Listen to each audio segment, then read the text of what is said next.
আকাশবাণী আগরতলা। স্থানীয় সংবাদ পড়ছি লক্ষণ কুমার ঘটক।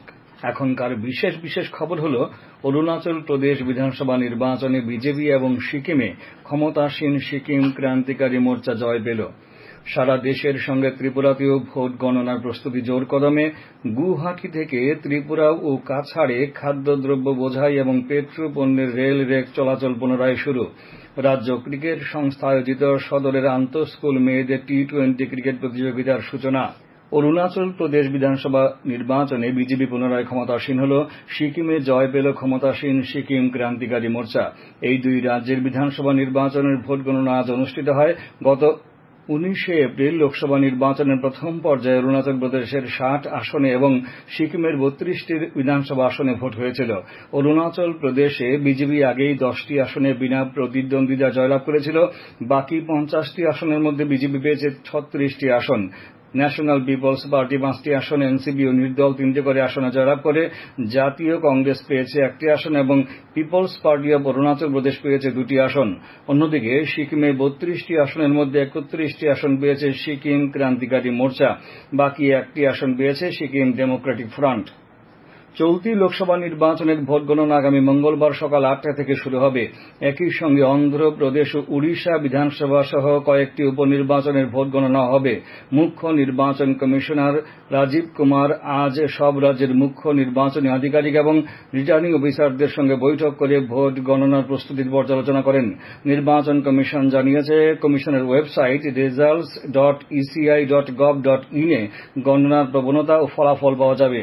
পূর্ব ত্রিপুরা লোকসভা কেন্দ্রের 30টি বিধানসভা এলাকার ভোট গণনা হবে 15টি স্থানে। এই ভোট গণনাকে কেন্দ্র করে ইতিমধ্যেই সমস্ত ধরনের প্রস্তুতি নেওয়া হয়েছে বলে জানিয়েছেন পূর্ব ত্রিপুরা লোকসভা কেন্দ্রের রিটার্নিং অফিসার সাজু ওয়াহিদে। তিনি জানান, গণনাকে কেন্দ্র করে বেশ কিছু নির্দেশিকা জারি করা হয়েছে। নির্দেশিকাগুলি মেনে চলার জন্য তিনি সকলের প্রতি অনুরোধ জানান। দক্ষিণ জেলার বিলোনিয়া, শান্তির বাজার ও সাবরুমের ভোট গণনা কেন্দ্রে ত্রিস্তরীয় নিরাপত্তা ব্যবস্থা গ্রহণ করা হয়েছে বলে জানালেন দক্ষিণ জেলার পুলিশ সুপার অশোক কুমার সিনহা। আজ আকাশবাণীর দক্ষিণ জেলার প্রতিনিধিকে পুলিশ সুপার জানান, গণনা কেন্দ্রগুলিতে কেন্দ্রীয় বাহিনী, রাজ্য পুলিশ ও পুলিশ থাকবে। গণনাকে কেন্দ্র করে জেলার সাধারণ আইন শৃঙ্খলা বজায় রাখতে কেন্দ্রীয় নিরাপত্তা বাহিনী, টিএসআর ও পুলিশ জেলা জুড়ে ফ্ল্যাগ মার্চ শুরু করেছে। চলছে স্থানাস্তরের পুলিশের টহলদারিও। ভোট গণনাকে সামনে রেখে 59 জেলাতে প্রশাসনিক জোর প্রস্তুতি চলছে। 59 জেলার ভোট গণনা অনুষ্ঠিত হবে। কৈলাসহরের রাধাকিশোর ইনস্টিটিউশন গণনা কেন্দ্রে। নির্বাচন কমিশন 59 জেলার জন্য 2 জন গণনা পর্যবেক্ষক নিয়োগ করেছেন। তারা হলেন ভিজেন্দ্রার হুডা ও সুনীল কুমার পান্ডে।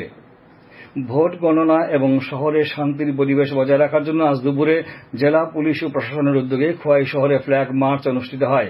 এই ফ্ল্যাগ মার্চে উপস্থিত ছিলেন খোয়াই জেলার জেলাশাসক চাঁদনী চন্দ্রন, খোয়াই জেলার পুলিশ সুপার রমেশ কুমার যাদব, খোয়াই মহকুমা শাসক, পুলিশ এবং নিরাপত্তার কাজে আয়োজিত নিরাপত্তা বাহিনীর জওয়ানরা। ভোট গণনাকে কেন্দ্র করে প্রশাসনিক চূড়ান্ত প্রস্তুতি চলছে সিপাহীজলা জেলার সোনামুড়াতেও।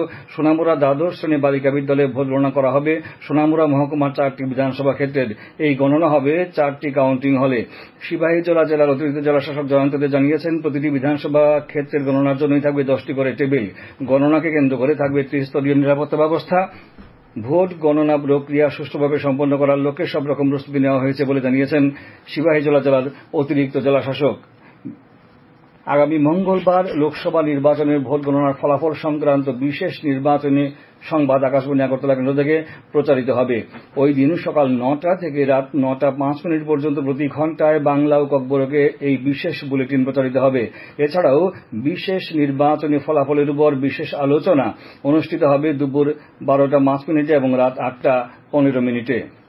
বিশ্ব পরিবেশ দিবসকে সামনে রেখে আজ সকালে আগরতলার হেরিটেজ পার্কের সামনে থেকে সচেতনতামূলক সাইকেল র্যালির সূচনা হয়।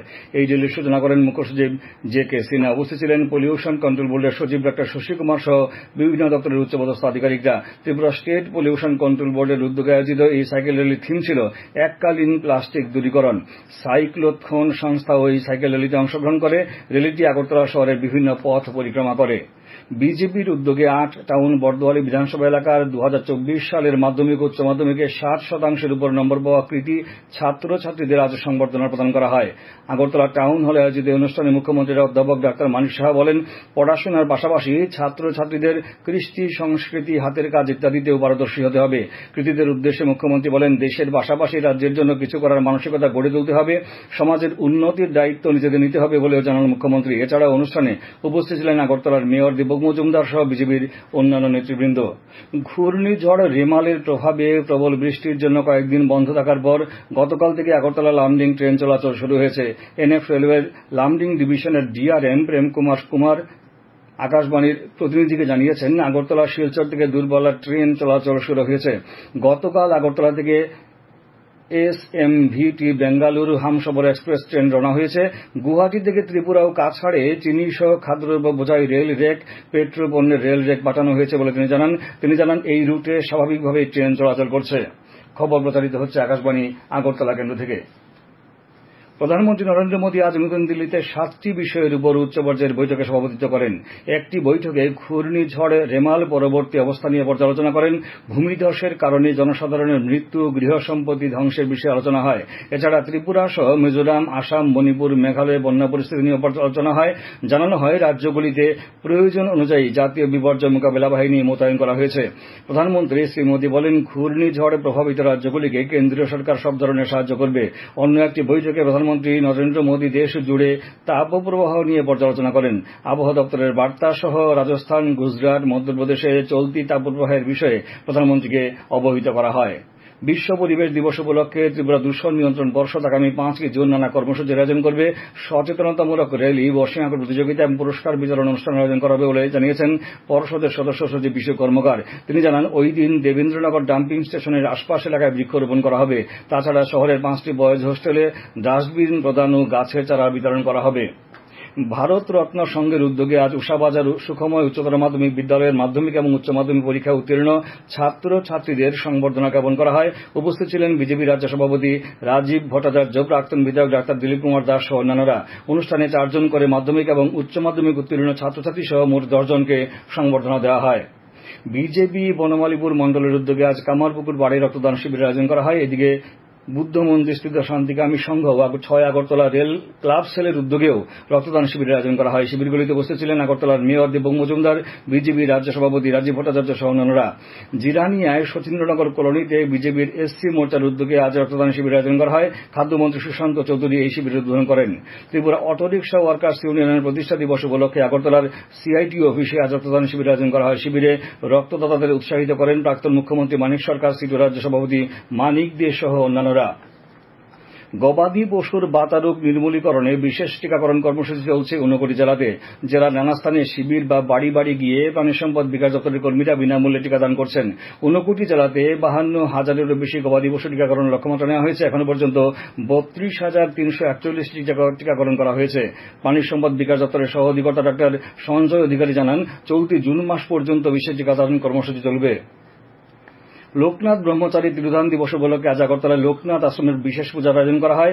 আশ্রম প্রাঙ্গণে মেলায় প্রচুর দর্শনার্থীর সমাগম হয়। এ উপলক্ষে ইতিমধ্যে রক্তদান শিবিরের আয়োজন। বৃদ্ধাশ্রম এবং অনাথ আশ্রমে ফল, মিষ্টি ও মেধাবী দুস্থ ছাত্রছাত্রীদের পাঠ্য বই বিতরণ করা হয়। ভারতীয় আবহাওয়া দপ্তর জানিয়েছে, দিল্লি সহ উত্তর পশ্চিম ভারতের সর্বোচ্চ তাপপ্রবাহ ক্রমশ হ্রাস পাচ্ছে। আবহাওয়া দপ্তরের বৈজ্ঞানিক আর.কে জেনামনি জানান, জুনের 4 তারিখ থেকে দিল্লি সহ উত্তর পশ্চিম ভারতে বৃষ্টিপাতের সম্ভাবনা রয়েছে। আবহাওয়া দপ্তর জানিয়েছে, আগামী 3-4 দিনের মধ্যে উত্তর পূর্ব ভারতে ভারী বৃষ্টিপাত হতে পারে। উত্তর, ঊনকোটি এবং ধলাই জেলায় আগামী 24 ঘণ্টায় ভারী বৃষ্টিপাতের সতর্কতা জারি করেছে আবহাওয়া দপ্তর। রাজ্যের অন্যান্য জেলায় বজ্রবিদ্যুৎ সহ বৃষ্টি হতে পারে। সর্বোচ্চ তাপমাত্রা 35 ও সর্বনিম্ন 27 ডিগ্রি সেলসিয়াসের কাছাকাছি থাকবে।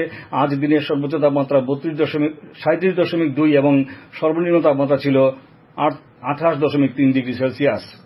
রাজ্য ক্রিকেট সংস্থা আয়োজিত সদরের আন্তঃস্কুল মেয়েদের টি20 ক্রিকেট প্রতিযোগিতা আজ থেকে শুরু হয়েছে। পুলিশ ট্রেনিং একাডেমি মাঠে সকালের খেলায় নন্দননগর স্কুল 6 উইকেটে বর্দোয়ালি স্কুলকে, পরে একই মাঠে দুপুরের খেলায় আসাম রাইফেলস পাবলিক স্কুল 28 রানে প্রণবানন্দ বিদ্যাভবনকে পরাজিত করে। এছাড়া নরসিংগড়ের পঞ্চায়েত মাঠে অপর খেলায় ভবনস ত্রিপুরা বিদ্যামন্দির 116 রানে প্রাচ্য ভারতী স্কুলকে হারিয়ে দেয়। শেষ করার আগে বিশেষ খবরগুলো আরেকবার পড়ছি। অরুণাচল প্রদেশ বিধানসভা নির্বাচনে বিজেপি এবং সিকিমে ক্ষমতাসীন সিকিম ক্রান্তিকারী মোর্চা জয় পেল। সারা দেশের সঙ্গে ত্রিপুরাতেও ভোট গণনার প্রস্তুতি চোরকদমে।